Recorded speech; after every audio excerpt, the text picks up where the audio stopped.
Look who decided to show up. My dad scoffed, loud enough to silence the music and small talk in the room. All heads turned toward me. I hadn't even made it 3 steps into the hall when he reached for the gift box in my hands, beautifully wrapped, neatly tied, and hurled it into the trash can beside the cake table. "We don't need pity money," he growled.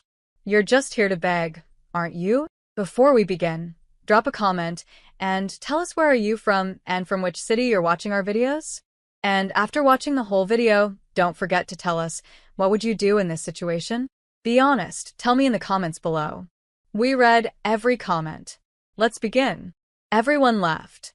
My sister, still in her white rehearsal dress, hid her giggle behind a champagne flute. My mom turned away, pretending not to see. I just stood there, still. Not a tear. Not a blink. Then I smiled. "Open the card before you choke on your cake," I said quietly. The room stilled again. My sister tilted her head, curious.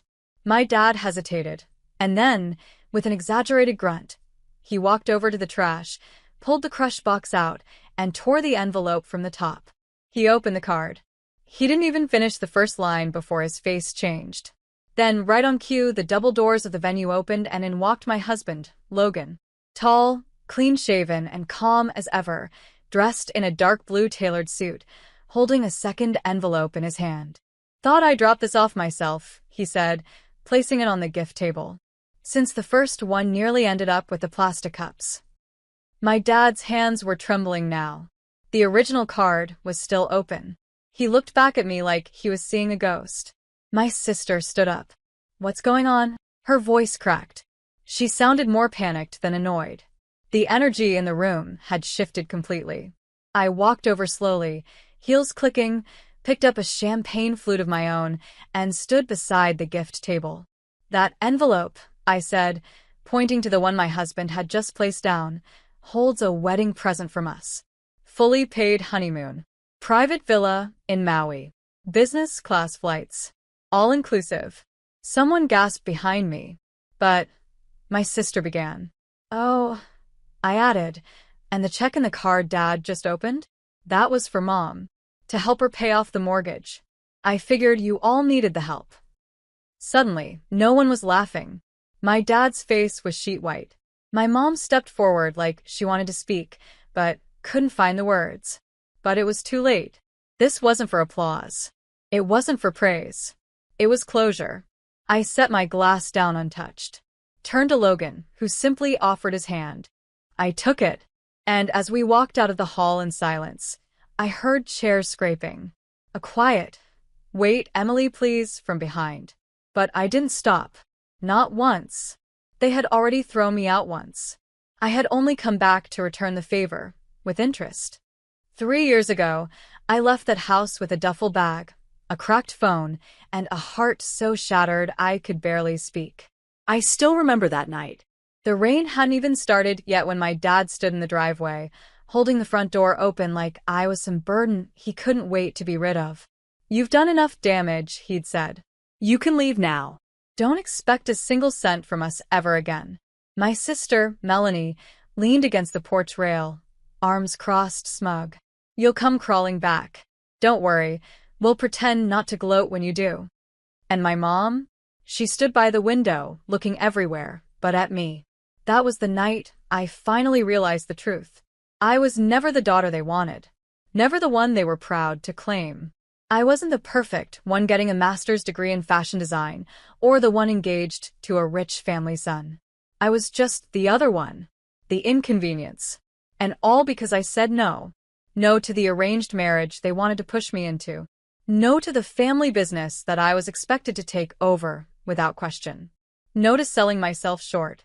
They called it betrayal. I called it survival. That night, I slept in the back of my old sedan outside a 24-hour diner. I still remember how the cold felt in my bones, and how warm the cashier's smile was when she handed me a coffee on the house. It was the first time in weeks someone had shown me kindness. That same night, I opened my cracked laptop and started the only thing I knew might keep me afloat, my jewelry shop. It was nothing then. Just a few listings. A few photos. Pieces I made by hand years ago that had sat untouched in a plastic container. But I had time. I had fire. I had nothing to lose. And 1 week later, someone placed their first custom order. Then another. And another. Within 6 months, I was filling out LLC paperwork. Within a year, I had 3 part-time assistants and was shipping to customers in 48 states. And right around that time, I met Logan. He wasn't flashy. He wasn't loud. He was the only person who looked at me and didn't see failure or baggage or the daughter who walked out. He saw potential. We met at a local small business expo. He had just sold his tech startup and was offering mentorship to women-owned companies. I didn't even want to go to the event.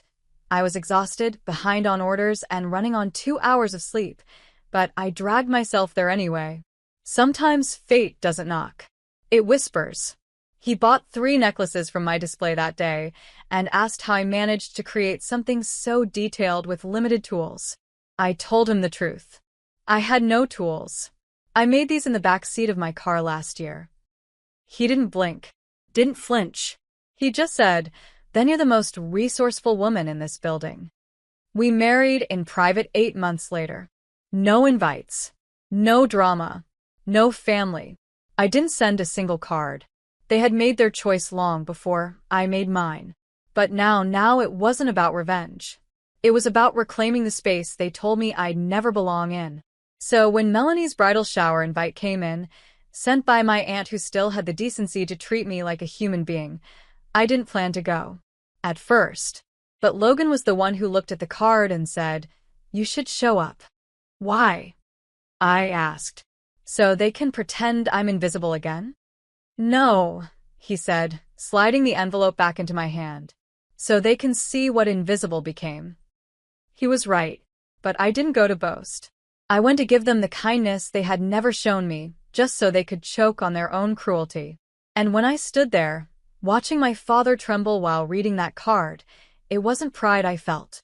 It was peace. I had walked through fire, alone, and I came back wearing gold. The moment Logan and I stepped out into the parking lot, my phone lit up like fireworks on the 4th of July. 13 missed calls, 6 voicemails, 3 text messages. All from my mom. "Emily, please. Let's talk. Your father didn't mean it like that. Can we meet?" I didn't respond. Not yet. The silence would sting more than anything I could say. We got into the car. Logan reached for my hand, giving it a gentle squeeze. "You okay?" he asked. I nodded, lips tight. I didn't think I'd feel this calm. "You were never the problem," he said. "They just didn't know how to handle someone who outgrew them." Halfway down the highway, I glanced at the rearview mirror, not to look behind me, but to remind myself how far I'd come. And that was when my sister called. I let it ring, then again, and again. Then came the text. "You could have just given the gift without trying to humiliate everyone." I let out a soft laugh.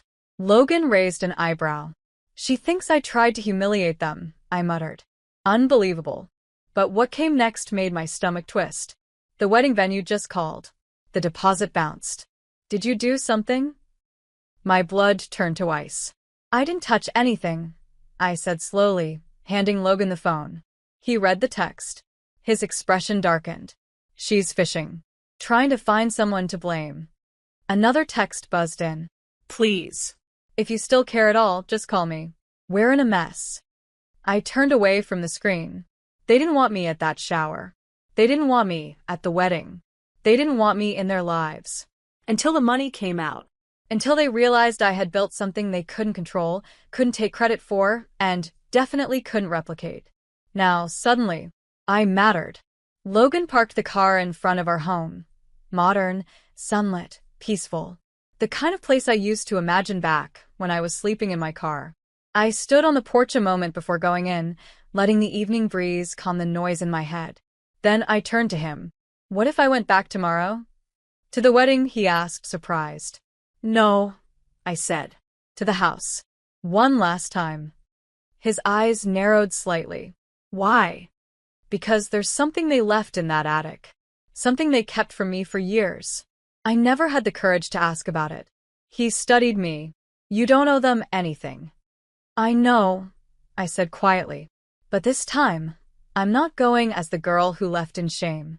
I'm going as the woman who came back on her own terms. The next morning, I knocked on the same front door that had once been slammed in my face. My dad opened it. No yelling, no glare, just silence. He looked older, smaller, like someone who had spent the night unraveling every mistake he'd ever made. Emily, he breathed. I didn't expect. I'm not staying long, I said. Just want something from the attic. He blinked. What? Mom's old cedar chest. The one with the lock. You always said it was junk, but I think you knew better. He hesitated. That's not yours. I tilted my head. Then why did Mom write my name on the bottom of it in Sharpie when I was 11? His jaw tightened. Behind him, my mother stepped into view. Her eyes were puffy. I told him, she said softly. I told him we should have given it to you years ago. Too late now, I said. I'm just here to take what's mine. Then I'll be gone. For good. They didn't stop me. When I opened that chest, I found things I hadn't seen in years. Sketchbooks I thought had been thrown out, letters I'd written to myself, a journal from when I was 16. But tucked inside the lining was something else. A sealed envelope with my name. Inside, a check. From my grandmother. 10 years ago. Meant to fund the design school I was never allowed to attend. I froze. They kept this from me. All this time. I walked down the stairs slowly, envelope in hand, and handed it to my father without a word. He opened it, and when he saw the date, he paled. I didn't think you were ready, he muttered. No, I said. You didn't think I was worth investing in. And I walked out. This time I didn't look back. The morning of Melanie's wedding started with silence. No frantic messages. No apology calls. Not even a passive-aggressive text. After yesterday's visit, I figured they'd finally accepted it. That I wasn't coming to save them. But by noon, Logan's phone buzzed. He read the screen, then handed it to me without a word. Do you think she'll show? It was from Melanie. Sent to her wedding planner. Except she accidentally sent it to Logan. She had been venting, not reaching out. That alone told me everything. They still hadn't changed. They were just scared. And when fear fades, entitlement comes back. I gave the phone back, unbothered. But Logan said something I didn't expect. I think you should go. I blinked. To the wedding? Not for them. For you, he said. You walked through fire to get here, Emily. You don't need their recognition. But maybe it's time to let them see who you've become one last time. He was right. So I didn't wear black. Or show up in some power suit to make a statement. I wore soft gold. My hair simple. My heels low. Because I didn't need to scream to be heard anymore. We arrived just as the pre-ceremony photos were wrapping up. The garden was packed with relatives, vendors, and string lights that didn't quite distract from the tension floating in the air. People whispered when they saw me. Some stared. My father was off to the side, looking anywhere but at me. My mother stood near the bar, clutching a glass she hadn't sipped. Melanie? She froze in the middle of her bride entrance walk, fake laughing with her new in-laws. Emily, she said, blinking like she wasn't sure I was real. I nodded. I didn't expect, she began. I raised a hand. I'm not here to cause a scene. Just here to drop something off. I handed her a small envelope. Not sealed. No tricks. Inside was a copy of my grandmother's letter, the one that came with a check they'd hidden for a decade. I had scanned it the night before, just for this. Read it when you're alone, I said, then added calmly. You deserve to know what else they kept from you. Her jaw tightened, but she didn't respond. I turned to walk away. But then the microphone crackled. My dad had stepped up to the small platform meant for toasts. I'd like to say a few words, he said, voice shaky. Guests murmured. Someone tried to stop him, but he raised his hand. I was wrong, he said. Not just as a father, but as a man who thought control was love. I threw away something priceless. Someone. The entire garden quieted. He looked toward me, then at Melanie, then down at the floor. My daughter built a life I didn't think was possible. I thought I was protecting her by pushing her the way I knew best. But I see now. I was afraid. Afraid that she'd do more than I ever did. He paused, swallowed hard. I'm sorry. He stepped down. No applause. No music. Just stunned silence. Melanie's face was unreadable.